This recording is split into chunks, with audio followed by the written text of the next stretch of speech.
member, welcome to my YouTube channel ppsc Junior Traffic Warden PPS 11 paper 9 March 2025. The founder of United Party, its answer is Sir Fazl Hussain. 1923. Highest carbon emitting country, its answer is China. Which disease will increase 80% in 2040? Its answer is malaria. Which day is celebrated on 5th June? Its answer is World Environment Day. Pakistan and China decided which city as an industrial hub.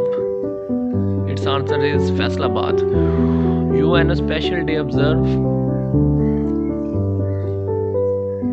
World Refugee Day, World Health Day. Tiananmen Square in which country? Beijing, China. Which flu affects birds?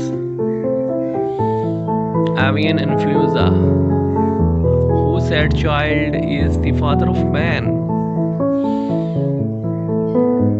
William Wordsworth. Who invented the first mechanical computer? Charles Babbage.